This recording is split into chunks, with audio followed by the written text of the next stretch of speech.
नमस्कार। राजनीतिक खबरों के सबसे दिलचस्प ठिकाने में मैं रूपेश मिश्रा आप सभी का स्वागत करता हूं। एक तो लंबे इंतजार के बाद प्रदेश कांग्रेस कार्यकारिणी आई, लेकिन अब उस कार्यकारिणी पर भी सियासी राह ठन गई है।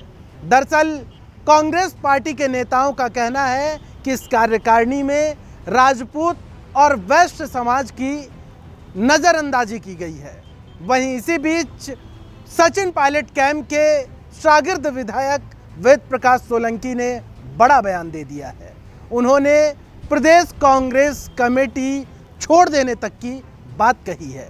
क्या है पूरा मामला, उसे विस्तार से समझने के लिए देखिए हमारी खास रिपोर्ट। जहां एक और मरुधरा की धरा का पारा गिरता जा रहा है, तो वहीं दूसरी ओर सियासी पारा हर दिन तल्ख हो रहा है। अभी हाल ही में डोटासरा ने लंबे इंतजार के बाद अपनी सुपर 39 की टीम को मैदान में उतारा, लेकिन टीम के उतरने से पहले ही सियासी बवंडर खड़ा हो गया। कई नेताओं का आरोप है कि कांग्रेस कार्यकारिणी में राजपूत और वैश्य समाज को दरकिनार किया गया है, तो वहीं कई नेताओं का कहना है कि कार्यकारिणी में विधायकों को शामिल करने की कोई जरूरत ही नहीं थी। इस मामलात पर विस्तार से चर्चा करेंगे, लेकिन उससे पहले आइए आपको कार्यकारिणी का जातिगत समीकरण बताते हैं।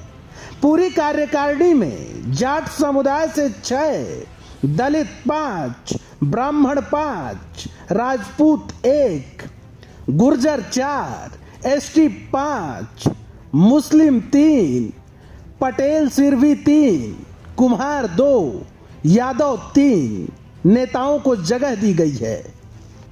आला कमान ने सोशल इंजीनियरिंग पर तो खूब ध्यान दिया, लेकिन बात बन नहीं पाई और कई नेता नाराज हो गए। राजपूत समाज के नेताओं का आरोप है कि पूरी कार्यकारिणी में महज एक राजपूत नेता को जगह देकर राजपूत समाज को नजरअंदाज किया गया है। लिहाजा इस मामला पर गहलोत सरकार के परिवहन मंत्री प्रताप सिंह खाचरियावाल से सवाल पूछा गया, तो उन्होंने कहा, राजस्थान में राजपूतों का बड़ा सम्मान है। अगर ऐसा हुआ है तो पार्टी स्तर पर बात उठाऊंगा। मुख्यमंत्री गहलोत, प्रभारी अजय माकन और डोटासरा से भी इस मुद्दे पर बात करूंगा। देखिए, राजस्थान में राजपूतों का बड़ा सम्मान है, हर जाति का सम्मान है और मैं सबका सम्मान करता हूं, लेकिन जिनको पूरा प्रतिनिधित्व तो नहीं मिला है, अभी तक तो मेरे से उनकी बात नहीं हुई थी, लेकिन मैं निश्चित रूप से अजय माकन जी से भी बात करूंगा, मुख्यमंत्री गहलोत साहब से बात करूंगा। डोटासरा जी ने मेरे से इस कार्यकारिणी से पहले बात नहीं की थी और अब उनके जब कार्यकारिणी आ गई तो मैं आगे बढ़कर उनसे बात करूंगा। सबको साथ, हर जाति धर्म के लोगों को साथ में लेकर चलना कांग्रेस की जिम्मेदारी है। सबको सम्मान देंगे, सबका सम्मान सुरक्षित रखेंगे, कोई कमी नहीं रखेंगे। कार्यकारिणी से नाराजगी महज राजपूत नेताओं की ही नहीं, बल्कि वैश्य समुदाय से आने वाले नेताओं की भी है। कार्यकारिणी गठित होने के बाद प्रदेश कांग्रेस के पूर्व महासचिव गिरिराज गर्ग ने आपत्ति जताते हुए कहा कि वैश्य समाज को सही प्रतिनिधित्व नहीं मिला है।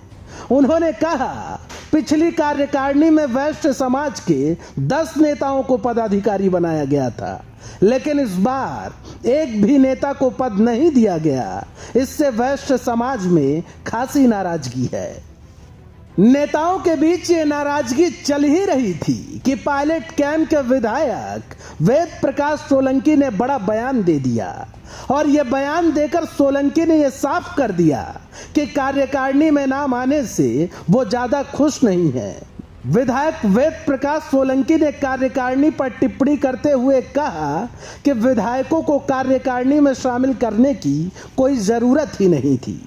पुराने और वरिष्ठ कार्यकर्ताओं को कार्यकारिणी में जगह मिलनी चाहिए। आला कमान कहेगा तो कार्यकर्ताओं के लिए पद छोड़ने को भी तैयार हूं। कुल मिलाकर अब कार्यकारिणी पर भी सियासी राह ठन चुकी है और नेताओं की नाराजगी भी अब खुलकर सामने आने लगी है। बहरहाल अब ये देखना होगा कि प्रदेश कांग्रेस के मुखिया इन चुनौतियों से कैसे पार पाते हैं। Bureau report, the fact India. तो देखिए आपने हमारी खास रिपोर्ट की कैसे अब प्रदेश कांग्रेस कार्यकारिणी को लेकर जो नेताओं की नाराजगी है वो खुलकर सामने आने लगी है। और जाहिर तौर पर ये सिर्फ और सिर्फ नाराजगी नहीं बल्कि प्रदेश कांग्रेस के मुखिया गोविंद सिंह डोटासरा के समक्ष एक बड़ी चुनौती भी है कि आखिर सब कुछ साध कर कैसे चला जाए। दोस्तों कल फिर हाजिर होंगे सियासत की एक दिलचस्प खबर के साथ। तब तक के लिए नमस्कार।